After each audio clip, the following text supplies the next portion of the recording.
Welcome to this video on the types of business organization in Virginia presented by StartingYourBusiness.com. This video is a part of our series of videos on starting a business in Virginia.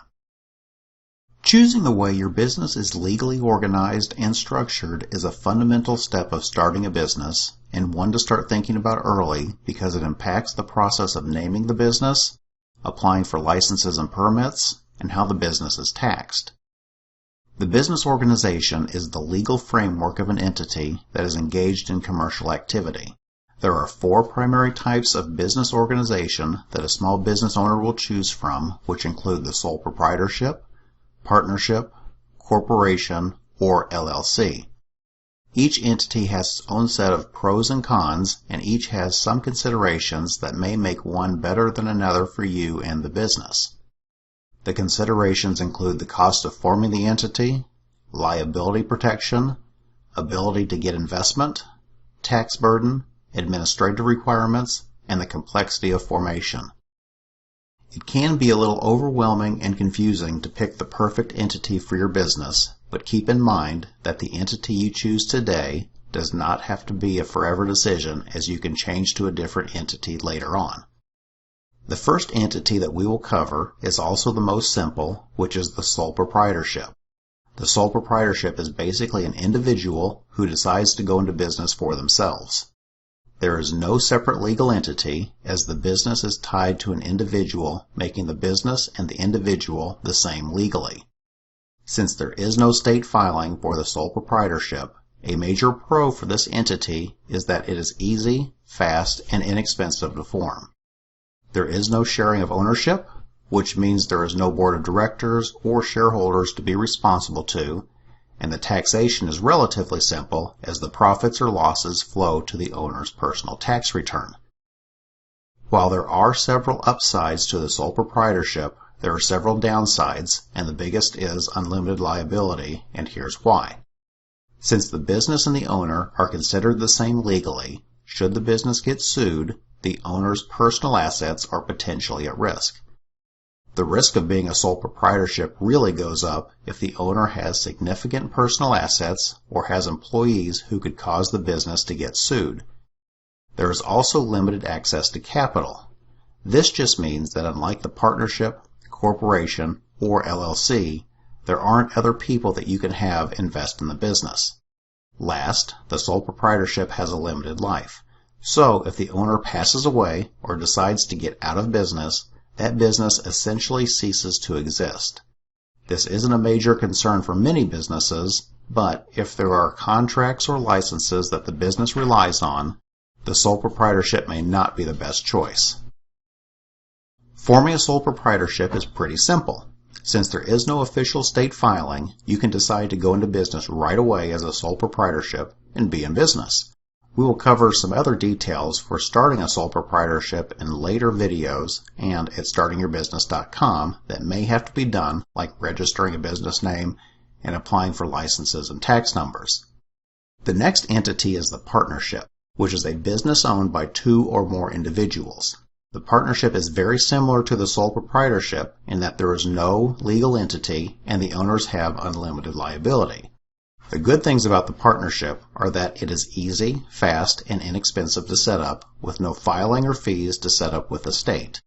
There are also more people involved, which means there is more talent and funds to put into the business.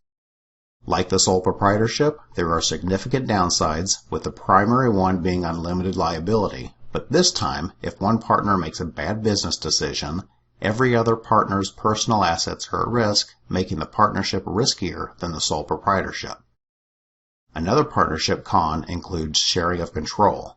Since partnerships are usually informal and very little is in writing, disagreements can occur that can be devastating to the business. A partnership can also be difficult to get out of should the remaining partner not be willing to buy out the departing partner. Just like the sole proprietorship, there is no official filing for a partnership with the state. We will cover some of the other possible requirements that a new partnership may need to do in later videos and at StartingYourBusiness.com. The corporation is the third of the 4 business entities and is completely different from the sole proprietorship or partnership because now we have a legal entity that is separate from the owners. While a corporation sounds like it is something for a large business, It is really just a filing with the Virginia State Corporation Commission. Corporations can be owned by a single owner or multiple owners. The corporation has several pros, and the most important pro is that a corporation is a distinct legal entity and the owner's personal assets are separate from the business assets. This is useful because if the business is sued, the owner's personal assets are typically safe. There may be some tax benefits, but the main reason for forming a corporation, or LLC for that matter, is the liability protection. Another pro is that the corporation has unlimited life, which could be useful in situations where there are key contracts or licenses that would benefit from continuity between owners. The corporation can also sell shares of the business and raise money from investors instead of relying only on debt like a sole proprietorship or partnership. There are a few downsides of the corporation, which include the cost of formation and increased administration. The corporation costs a minimum of $75 for 1 to 25,000 shares to file the articles of incorporation in Virginia. In addition, there are a number of administrative duties, such as an initial board of directors meeting, shareholders meeting, taking minutes at the meeting, issuing stock certificates, and writing the bylaws. There are 3 ways to form a corporation in Virginia. 1, you can do it yourself. On the Virginia State Corporation Commission's website, you will fill out and file the articles of incorporation. Since there are a number of administrative duties that need to be done right, if you plan to do it yourself, be sure to do your research before filing. Second, you can hire online companies that specialize with forming business entities. StartingYourBusiness.com has a list of companies that provide this service. What's nice with these services is that in addition to making sure all of the legalities of forming the corporation are covered, they also send alerts whenever reports are due, so you have one less thing to try and remember. The one-time fees for these services usually start around $50 to $150 plus the state fees. Last, you can hire an attorney. This is going to be the most personalized service, but also the costliest.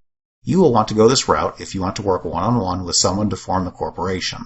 Expect to spend a minimum of $500 to $1,000 plus state fees for a simple corporation. The last entity that we will talk about is the Limited Liability Company, or LLC. Just like the corporation, the LLC is a legal entity that is separate from its owners and is a filing with the Virginia State Corporation Commission. LLCs can be owned by a single owner or multiple owners. The LLC costs $100 to file the Articles of Organization with the State Corporation Commission. The LLC shares all of the pros of the corporation, like being a separate legal entity, unlimited life, and raising investment capital, but with the LLC you don't have to hold meetings, take minutes, and so on, making the LLC much easier to run than the corporation. Besides the cost of filing the LLC, another potential downside is that every state has its own set of LLC laws. So if you have a Virginia LLC physically doing business in another state, the LLC may not be the best entity for your business. The process of forming an LLC in Virginia is similar to forming a corporation. You can do it yourself by filing the Articles of Organization, or you can get guidance from a professional to make sure it's done right. Check StartingYourBusiness.com for more details and a list of formation companies. There is a lot to think about before deciding on the right legal entity that best fits your personal situation and business needs, so be sure to do some research before jumping in. At StartingYourBusiness.com, we provide a free printable comparison guide with some of the pros and cons of each entity to help you compare them all. If you like this video on the types of business organization in Virginia, be sure to watch the others in the Starting a Business in Virginia series. Starting a business can be difficult, but you don't have to do it on your own. The StartingYourBusiness.com site has lots of information to help get your business started, and we have experienced business advisors ready to answer your questions at no cost.